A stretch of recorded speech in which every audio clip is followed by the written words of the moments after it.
আসসালামু আলাইকুম দর্শকবৃন্দ। আমাদের সেই ছেলে কবে বড় হবে, কথায় না বড় হবে, কাজে বড় হবে। এখন আরেকজন সেই ছেলের দরকার, যে বাংলাদেশের একজন রত্ন হবে, বাংলাদেশের উন্নয়নের জন্য, বাংলাদেশের যেই মানে মানে সর্বপ্রকারে একটা প্রতিষ্ঠিত হওয়ার জন্য আমাদের এখন এই আরেকজন ছেলে দরকার। সেই দেশের একজন ছেলে ছিল দেশনায়ক, আমাদের দেশের রত্ন জিয়াউর রহমান। সে তো আর বেশি দিন বাংলাদেশের রত্ন হিসেবে কাজ করতে পারেনি। তাকে হত্যা করে দেশের যেই উন্নয়নের যে ভারসাম্য, সেটা তার হত্যার মাধ্যমেই বাংলাদেশের উন্নয়নও মারা গেছে। এখন আবার তারই সেই আরেক রত্ন, তার ছেলে, এখন তারেক রহমানের মাধ্যমে আমরা এটা আশা জাগা নিয়ে একটা ভরসা করতে পারি। তা আমরা অবশ্য তারেক রহমান কি রকম নেতা বা কি, আমরা বর্তমানে এই প্রজন্ম আমরা নিজেদের স্বচক্ষে দেখতে পারিনি। এটা কারণ সে গত 17-18 বছর ধরে সে বিদেশে অবস্থান করতেছে, আপনার দেশি বিদেশি চক্রান্তের কারণে। এবং অবশ্য দেখেছি গত পরশুগা সে এই মাসেই লাস্টে হয়তো 28 তারিখের দিকে বাংলাদেশে সে আসবে। তো আমরা এই বর্তমান তারেক রহমানের কাছেই বাংলাদেশে আরেক দেশরত্ন, দেশনেত্রী যেই খালেদা জিয়া, যে দেশের জন্য অকুতোভয়ভাবে লড়ে গিয়েছেন, নিজের এক ছেলেকে হারিয়েছেন এবং নিজেও জেল খেটেছেন বিনা অপরাধে, কিন্তু এরপরও সে বিদেশিদের কাছে, দেশের স্বৈরাচারদের কাছে সে মাথা নত করেনি। তার এই যে ছেলে তারেক রহমান, এবং তার কাছে আমরা এরকমই দেশরত্ন হিসাবে দেশের ভালো প্রতিষ্ঠিত হওয়ার, দেশকে উন্নত এবং এগিয়ে নেওয়ার জন্য যা কিছু দরকার, তার বাবার মতন আমরা তার কাছে এরকমই আশা করি এবং বিশ্বাস স্থাপন করি। তো সে এই মাসের লাস্টের দিক দিয়ে আসবে, হয়তো আগামী বছরের ফেব্রুয়ারি বা মার্চের দিকে বাংলাদেশে ডক্টর ইউনূস ইলেকশন দিয়ে হয়তো মনে করেন না ক্ষমতা হস্তান্তর করবে।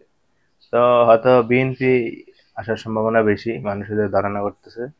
আর বিএনপির প্রতিদ্বন্দ্বী হলো বাংলাদেশের ইসলামিক যত সম্ভাবনা, যে আলেম আলামার যে দলগুলা, আপনার তারা। কিন্তু আমার হিসাব হলো ক্ষমতা যেই আসুক, আলেম আলামা আসলে তো আপনার তো নিশ্চিন্তে ভাবেই দেশকে এগিয়ে নিয়ে কাজ করবে।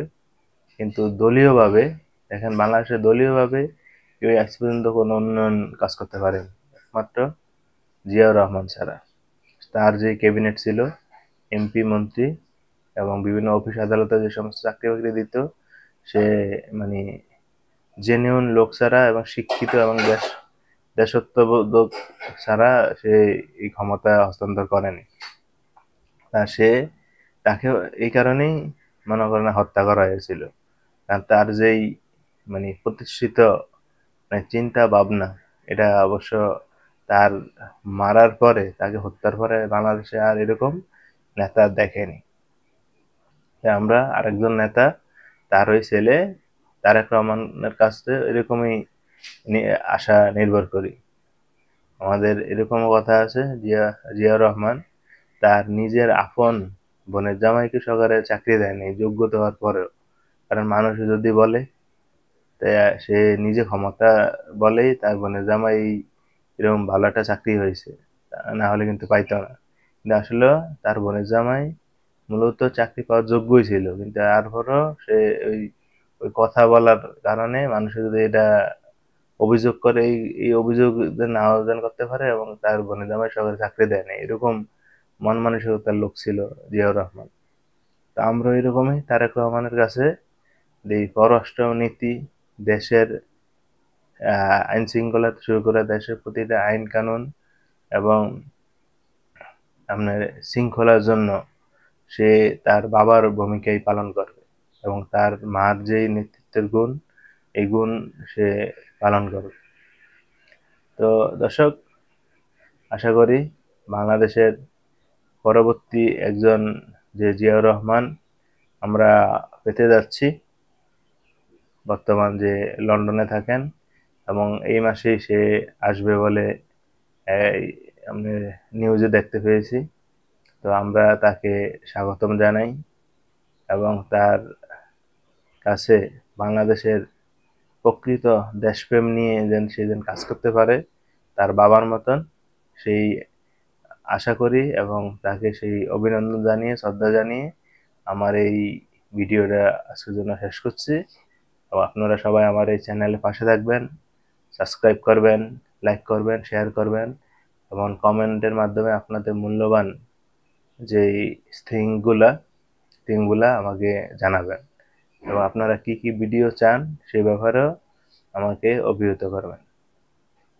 আসসালামু আলাইকুম, আল্লাহ হাফেজ।